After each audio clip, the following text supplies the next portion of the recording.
안녕하세요. 임플란트 타이거입니다. 7월부터 많은 것들이 바뀝니다. 그렇기 때문에 정부에서는 2022년 하반기부터 이렇게 달라진다라는 책자를 배포하고 있는데요. 여러분께서도 이런 내용 알고 계신다면 실생활에 많은 도움이 될 수 있습니다. 그렇기 때문에 중요한 것은 중요한 대로, 그리고 자세하게 살펴봐야 되는 내용은 또 조금 더 자세하게 설명드리도록 하겠습니다. 2022년 하반기 무엇이 바뀌느냐? 자, 먼저 기획재정부입니다. 유류세 인하폭이 37%로 확대됩니다. 지금까지는 유류세를 30% 인하해 왔습니다. 이제부터는 유류세를 7% 추가 인하합니다. 그러니까 원래 휘발유 같은 경우에는 리터당 820원에 세금을 내왔습니다. 그렇지만 최근까지는 573원으로 30% 깎아서 세금을 내왔다면 이제부터는 57원 더 깎아서 516원 유류세를 내면 된다는 것이죠. 경유 581원 세금 내고 있었는데요. 407원으로 깎았다가 이제 369원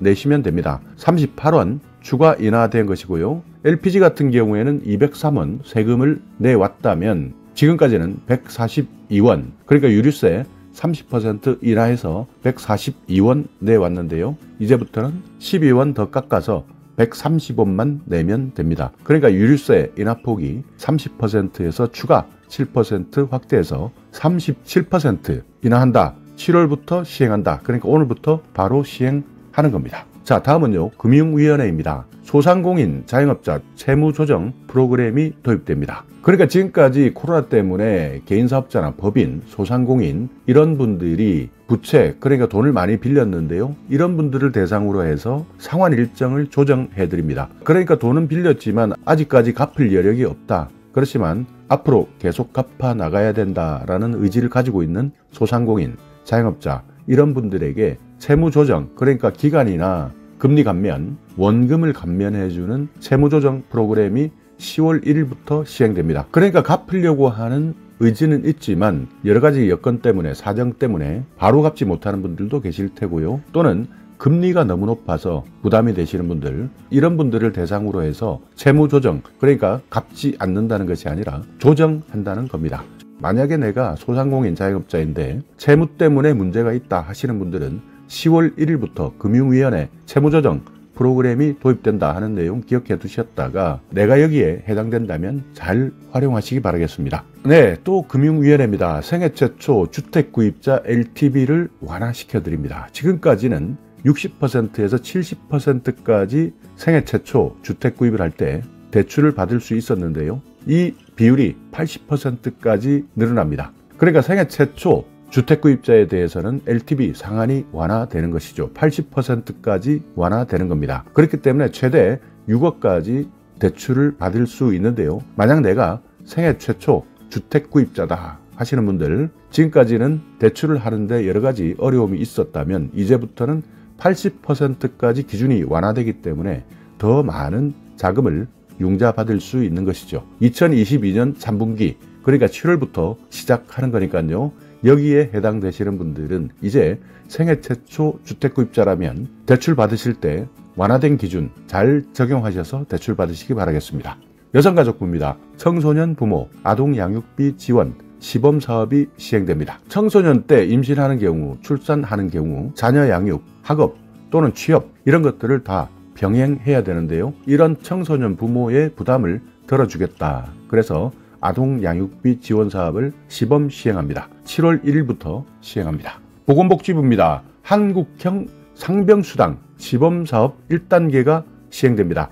7월 4일부터 시행되는데요. 그러니까 아플 때 내가 일을 하지 않으면 돈을 벌 수가 없습니다. 그렇지만 아플 때 내가 일을 하지 않는다 하더라도 수당을 받을 수 있는 사업이 시범사업으로 시행됩니다. 그렇기 때문에 이렇게 상병수당이 도입되게 되면 근로자가 아파도 소득 걱정 없이 치료를 받게 될 수 있고요. 또 질병 악화나 빈곤을 예방해서 더욱더 빨리 일자리로 복귀할 수 있도록 기여할 수 있도록 하는 것이죠. 그렇지만 이 내용은 현재까지는 시범사업입니다. 전국에서 시범지역으로 지정된 곳부터 시행하기 때문에 반드시 내가 살고 있는 곳 시범사업 지역인지 한 번 더 확인하셔야 되고요.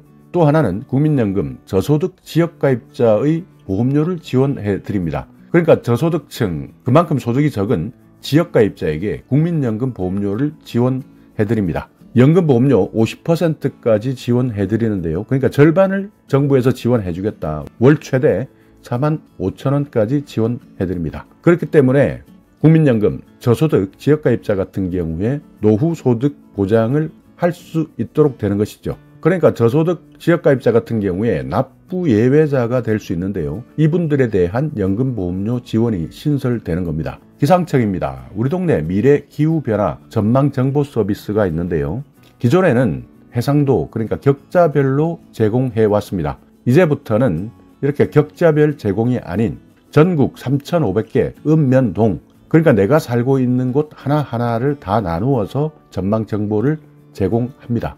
정말 쉬워진 것이죠. 그러니까 내가 살고 있는 동네별로, 과거에 전국을 놓고 격자별로 전망정보를 제공한 것이 아니라 이제는 내가 살고 있는 곳, 어느 읍면동에 살고 있느냐, 이 내용까지 더욱 자세하게 바꿔서 기후변화에 대한 전망정보를 제공하겠다 하는 내용이고요. 이 내용은 12월부터 시작됩니다. 그리고 국민생활 편의를 위한 날씨 알림이 앱을 전면적으로 개편합니다. 기존에 날씨 알림이 앱이 있었는데요.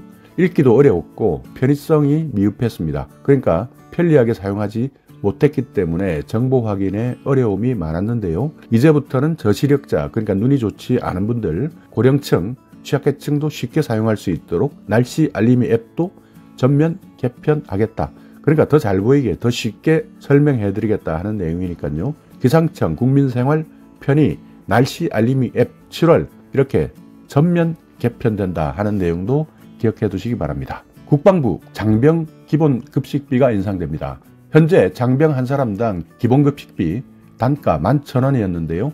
2,000원 인상합니다. 13,000원으로 인상됩니다. 7월 1일부터입니다. 7월 12일부터는 주민등록증 모바일 확인 서비스가 시행됩니다. 그러니까 지금까지는 신분 확인이 필요할 때 주민등록증을 소지하고 다녔어야 되는데요. 앞으로는 주민등록증 스마트폰으로 바로 확인할 수 있도록 모바일 확인 서비스가 시행됩니다. 7월 12일부터 주민등록증 모바일로 바로 확인 가능하니까요. 이 내용도 반드시 기억하셔야 됩니다. 자, 이렇게 2022년 하반기 많은 것들이 달라집니다. 나에게 해당되는 것도 있을 것이고요. 나에게 해당되지 않는 딴 나라 세상 이야기다 하는 생각도 계실 겁니다. 그렇지만 이런 내용 모르고 계셨다가 놓치는 경우들도 있고 또 어떤 분들은 잘 활용해서 도움을 받는 분들도 계실 텐데요. 어찌되었든 이렇게 2022년 하반기 7월 1일부터가 하반기인데요. 이렇게 많은 내용들이 달라진다 하는 내용 기억해 두시고 혹시 주변에 나는 이런 정보를 알고 있는데 몰라서 혜택을 못 받는다거나 또는 손해나 피해를 보시는 분들도 계실 것이기 때문에 오늘 이 영상 공유해 주셔서 활용해 주시기 바라겠습니다. 자, 오늘 영상 여러분께 조금이나마 유익한 정보가 있었다면요. 오늘도 구독 그리고 좋아요 부탁드리겠습니다.